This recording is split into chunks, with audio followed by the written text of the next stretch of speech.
श्री सच्चिदानंद सद्गुरु साईनाथ महाराज की जय। श्रीमद् भागवत साई महाकाव्य अध्याय 12 तीसरा चरण। कीर्तन। दास गणूथे कर रहे कीर्तन का संगान। साईं भक्ति की उठी एक सुरीली तान। गुजर रहा था राह से एक सरल इंसान। धन्य नाम वह चोल कर पड़ा कान में गान। कीर्तन सुनकर प्रेम की यही में उठी हिलोर। गंगा भक्ति भाव की लगी मारने जोर। साईं भक्ति के प्रति जाग उठा विश्वास। शायद पूरी हो सके उसके मन की आस। समझ गया था चोल कर यही वृक्ष है कल्प। कीर्ति सुन उसने किया मन ही मन संकल्प। हो स्थायी नौकरी करूं परीक्षा पास। मिश्री अर्पित मैं करूं जा साईं के पास। बाबा मुझको दे अगर इतना आशीर्वाद। बांटूंगा मिश्री वहाँ शिरडी साईं प्रसाद। हुआ उत्तीर्ण चोल कर मन में खुशी अपार। साईं कृपा से मिला उसे ठोस आहार। पक्की हो गई नौकरी ओढ़ बड़ी तनख्वाह। उसके सकुत भविष्य की उज्जवल हो गई राह। अति निर्धन था चोल कर पास नहीं थे दाम। शिरडी यात्रा पर लगा तत्क्षण अल्प विराम। दूजा प्रण उसने किया फीकी लूंगा चाय। तिल तिल पैसे जोड़ कर धन का करूं उपाय। प्रण को अटल निभाऊंगा ना लूंगा मैं चैन। साईं दर्शन के बिना प्यासे हैं दो नैन। पाई पाई जोड़ कर उसने किया जुगाड़। तिल तिल बढ़कर वृक्ष ही बनता एक दिन ताड़। लो वह शुभ दिन आ गया करना अब प्रस्थान। शिरडी पहुंचा चोल कर साईं तीर्थ स्थान। आया मस्जिद द्वार पर ले मिश्री का थाल। चरण कमर में सर झुका वह तो हुआ निहाल। एक भक्त की भेंट का प्रेम भरा उपहार। हंसकर साईं ने किया मिश्री को स्वीकार। बाबा बोले चोल कर जी भर कर दीदार। मिश्री है संकल्प की मैंने स्वीकार। जो तेरा संकल्प था आज हो गया पूर्ण। अटल प्रतिज्ञा जो रहे प्रण करता संपूर्ण। बैठे थे दरबार में जोग साईं के पास। बाबा ने उनसे कहा होठों पर रख हास। पूरी शक्कर डाल कर इसे पिलाओ चाय।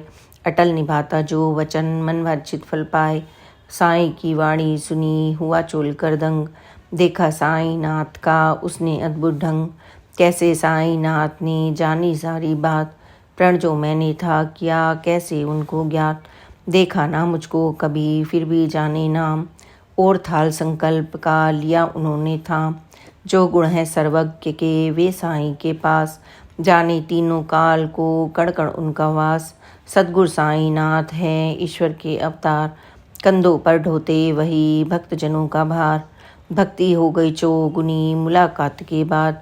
गूंज रहा था कान में साईं शब्द का नाद। साईं बोले प्रेम से सुनो चोल कर बात।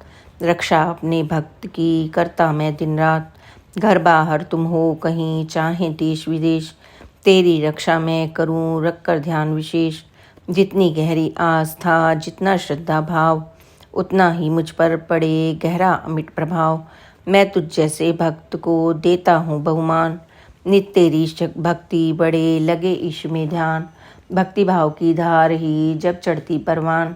कर देती है भक्त की हर मुश्किल आसान। भक्ति भाव उत्कर्ष का हे में जलता दीप। सहज रूप से भक्त तब पहुँचे ईश्वर समीप। चाकरी सदी 20वीं चल रही और 16वां साल। 60 साल की उम्र का निकल चुका था काल। थी सरकारी नौकरी रुतबा भी था खास। मुक्त हुए दा भूल कर प्राप्त किया अवकाश। पेंशन की धनराशि से करना था निर्वाह। ना जाने कैसे कटे अब आगे की राह। पहुँच गए दो बोल कर शिरडी साईं धाम। शीश झुकाकर साईं को अर्पित किया प्रणाम। लगा हुआ दरबार था चिंचिणी करके पास। जागी अंतर प्रेरणा हुआ उन्हें आभास। बोले साईं नाथ से हाथ जोड़ तत्काल। पूर्ण हुआ दा भूल कर की सेवा का काल। सरकारी कर नौकरी हो गए सेवा मुक्त। भरा पूरा परिवार भी अब तक है संयुक्त। स्रोत आय का हो गया इनका बिल्कुल बंद। पेंशन मिलती है इन्हें मिलते रुपए चंद। भली भांति परिवार का ना संभव निर्वाह। बाबा आप निकालिए इनकी खातिर राह। लग जाए ये नौकरी ऐसा करें उपाय। अर्जित जिससे हो सके इनको समुचित आए हैं ये द्वार पर कृपा करें विशेष।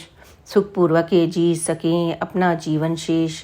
बाबा बोले प्रेम से आँख आँख में डाल, इनको कोई नौकरी मिल सकती तत्काल।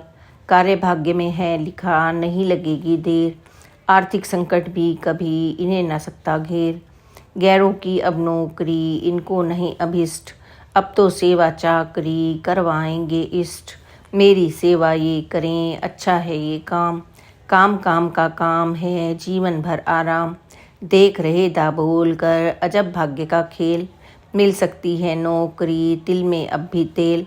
साईनाथ की बात से हुआ उन्हें संतोष, और साईं की चाकरी मिला हृदय को तोष। तत्क्षण ही हेमांड मन उपजा एक ख्याल, प्रतिष्ठान न हो सके दूजा कोई विशाल। जग में सबसे है बड़ा सद्गुरु का स्थान, होते उनके कार्य भी विस्तृत और महान। नहीं किसी की नौकरी करने का अब प्रश्न, मुझे मानना चाहिए सेवा में अब जश्न। सद्गुरु साईनाथ के करूं अगर मैं काज, यह ऐसी नौकरी जिसका होगा जिस पर नाज। अब तो मन हेमांड का लगा मारने जोर, चंचल मन में उठ गई दूजी एक हिलोर। कहा था साईनाथ ने आँख आँख में डाल, कोई न कोई नौकरी मिल सकती तत्काल। प्रथम पंक्ति में साईं ने दिया यही आशीष, फलीभूत होकर वचन लाज रखेंगे ईश। मुझको करना चाहिए इसके लिए प्रयास, मिल जाएगा काम तो पूरी होगी आस। साईं ने आशीष का रखा सर पर हाथ, और थमाया हाथ में गुड़ का टुकड़ा साथ। बहुत जल्द हेमांड ने पाया कोई काम, इस अवसर के लाभ को लिया हाथ में थाम। मास दिवस में नौकरी गई हाथ से छूट, दीर्घ काल तक ना रहा यह अनुबंधन टूट अटूट। आए वापस लौट कर वे साईं के द्वार, सद्गुरु ने जो था कहा हुआ वही साकार। बुद्धिहीन हूँ साईं मैं भटका जगत तमाम, स्थिरता ना मिल सकी और नहीं आराम। शरणागत हूँ आपका लौटा वापस धाम, सबसे अच्छी चाकरी दे अपना ही काम। करना दृष्टि से है छठे बाधा विघ्न तमाम, सद्गुरु साईं ने दिया उसको अच्छा काम। साईं बोले प्रेम से कलमबद्ध कर व्रत, तन्मय होकर तुम लिखो मेरा पूर्ण चरित्र। लीलाएं एकत्र कर है उपलब्ध तमाम, मेरी आज्ञा है तुझे कर लेखन का काम। अनुमति साईं की मिली जाग उठा उत्साह, मिली शीघ्र हेमांड को सबसे उत्तम रहा। सद्गुरु साईं ने किया उनमें शक्तिपात, साईं कृपा की हुई कलम चली दिन रात। की साईं की चाकरी लिखा ग्रंथ अनमोल, है भक्ति के क्षेत्र में साईं चरित्र का मोल। साईं सेवा चाकरी मिला परम आनंद, धारा फूटी काव्य की उभरा ओवी छंद। 9 सहस्र 3 निकले मोती भव्य, उत्तम उनके भाग्य का यह भावी भवितव्य। लिखा गया 9 वर्ष में श्री साईं सचरित्र, भक्ति के इस पुष्प का फैला जग में इत्र। श्री सच्चिदानंद सद्गुरु साईनाथ महाराज की जय। आज बस इतने ही, आगे की कथा आप कल अवश्य सुने और बाबा की कृपा और प्यार को प्राप्त करें। Please like and subscribe this channel. Om Sai Ram, जय साई राम, ओम साई राम।